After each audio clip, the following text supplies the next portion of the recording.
Hey guys, so today's video is going to be my 27 and 28 week pregnancy update. I'm officially in my third trimester, which is super exciting. I can see the end of this long, dark tunnel, and I can't wait for this baby to get here. We are officially moved into our new house. This is going to be my new filming room / office.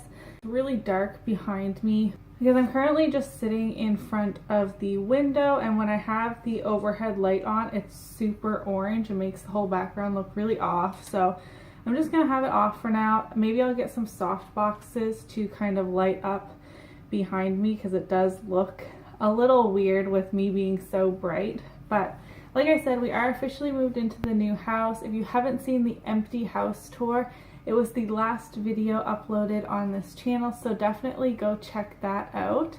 So as of today, I'm 28 weeks and 6 days, so tomorrow I'm 29 weeks along. I'm finally filming this on the days that I had wanted to be filming these this whole time. I'm off today, so it's a perfect opportunity to film this video for you. So I actually don't have all that much to update you guys on for the last 2 weeks, so hopefully this video will be a lot quicker than my last ones. I'm going to start off with a little bit of an update on my diastasis pubis, which was the separation of my pelvic bone that I talked about in my last pregnancy update. Pain is still, was still pretty significant. Sorry, computer's updating. Yesterday I had my first acupuncture appointment, which I told you guys that I was planning on trying as a way to manage the pain. The acupuncture part was great, but I also had hot cupping done, and that was really painful. Not so painful during, but so I had it done first thing yesterday morning, and then by yesterday evening, my back was in so much pain. I felt like I had just taken a beating. I have big circle bruises like all over my back, and she said that the bruising was going to get worse over the next 2 or 3 days, and I can definitely still feel it this morning.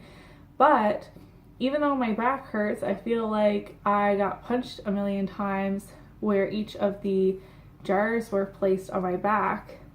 My pelvis doesn't hurt as much. So I would much prefer the back pain rather than all of the pain I've been feeling in my pelvis. It is of course still sore if I go up and down the stairs too many times, but I had the majority of the hot cups placed on my pelvis, but on the back side of my pelvis. And I just can't even explain to you guys the difference that it has made. So I'm really excited about that.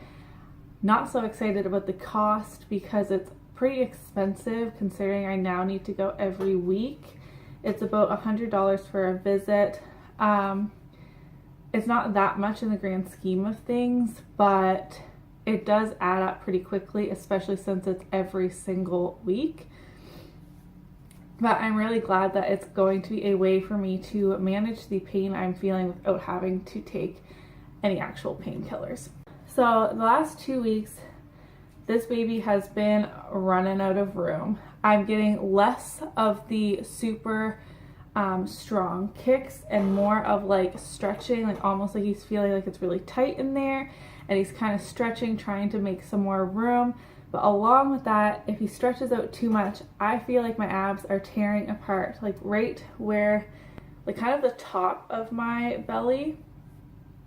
I am feeling like a really strong like pulling sensation, and it does hurt quite a bit, but it's nothing compared to the pelvic pain. So like I'm really not too worried about it. Another symptom that I've gotten over the last 2 weeks is bleeding in my gums and my nose. So I had my gums were bleeding at the very beginning of this pregnancy, just with like the influx of all those hormones, and just your gums kind of swell a little bit with all the extra blood flow and all that stuff that comes along with pregnancy. But then it had gone away, and now it's specifically right here bleeds all the time. I won't even necessarily be brushing my teeth. I'll just like be going around my day and then kind of glance in the mirror, and I notice that my gums are bleeding right here for no reason, which I find really strange. And nosebleeds. So I had nosebleeds again earlier in the pregnancy, and I didn't know if it was kind of like swelling of the blood vessels kind of like around this area and that was just causing a nosebleed, or it is winter, so like indoor heating is on everywhere you go. Like at home it's on, if you go shopping it's on. So I don't know if it's just that the air is really dry like inside places. So that could be it as well. But I've been experiencing pretty heavy nosebleeds actually. Like once it starts bleeding, it's going for probably about 10-15 minutes. And it's really frustrating, especially when I'm at work and stuff. So this baby, along with the kind of running out of room, I should have said this earlier, but he can officially get his toes up in my ribs, which is so uncomfortable. He doesn't really do it throughout the day. If I'm standing up, he kind of sits a lot lower, but I notice when I wake up in the mornings after being laid on my side all night long, he has got his toes up in there and it is so uncomfortable. I know it's only going to get worse. I remember with Max. So I had a doctor's appointment last week, and while they were trying to check his heartbeat, he was literally running away from the Doppler. I don't know if the sound was scaring him or what, but every time they put the Doppler on my belly and then his heartbeat started to be heard, and it's, you know, quite loud, he would just like spaz out and then be on the other side of my belly. So then they'd kind of like move the Doppler over there, trying to find his heartbeat again. And he'd lay still until his heartbeat was audible. So the doctor is eventually just kind of like, I know there's a heartbeat in there, I can hear it, I just can't listen to it long enough to know how many beats per minute it is, which I really hope he is not sensitive to sounds, because, you know, like Max is going to be around as well, so he is going to have a big brother that's going to be loud and playing with toys and video games. So I'm kind of worried that he's not going to be an easy baby. Like Max was a really easy baby. We had I was living with my mom when I had Max. We had dogs, and there's always people in and out, and always big commotion. He could sleep through anything, and he hardly ever cried. And I feel like this baby, with everything that I've been going through with this pregnancy, and then him having the spaz attacks over the Doppler, like I'm having a horrible feeling that this baby is going to be pretty high maintenance. Okay, again with the measurements, like I did in my last video, I kind of told you guys, I measure my belly on the day where my like week turns over. So like tomorrow morning, I will measure my belly and see how big I am. But just for reference, at 27 weeks, I was 41 inches around. And then at 28 weeks, I was 42.25 inches. So I grew 1.25 inches around in 7 days. So my belly grew significantly in size since my last update. Oh, another interesting thing that I just kind of wanted to mention about during my acupuncture appointment, I had a like Chinese, like Eastern style doctor, and you know, they check your eyes and your tongue and like all this seemingly weird stuff to us that's used to like regular Western medicine. And she was like, "This is a girl." And I was like, "No, we've had a few ultrasounds and we were told it's a boy." And she was like,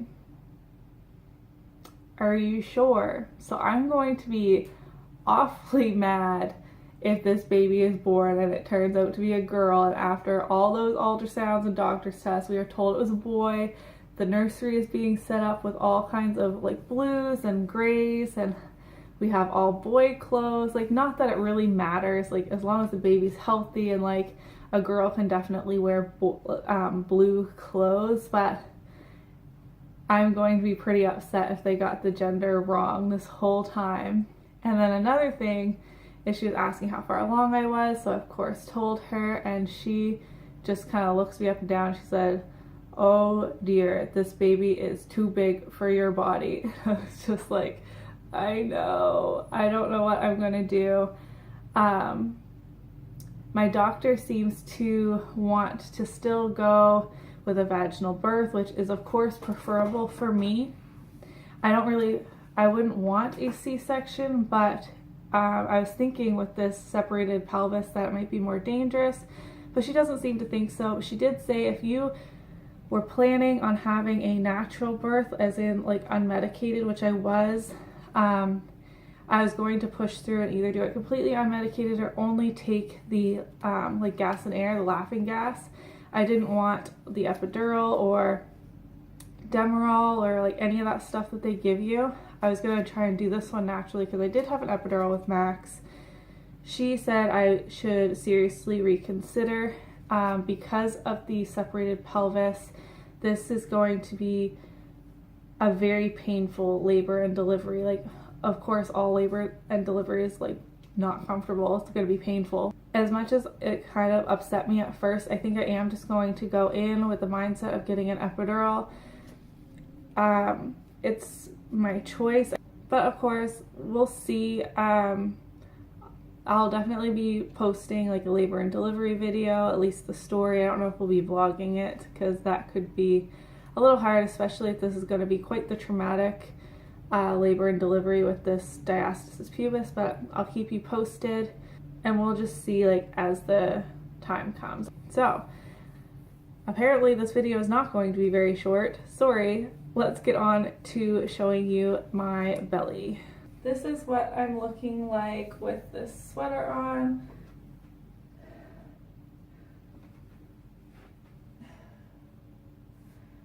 Like, I feel very huge for only being not even 29 weeks yet.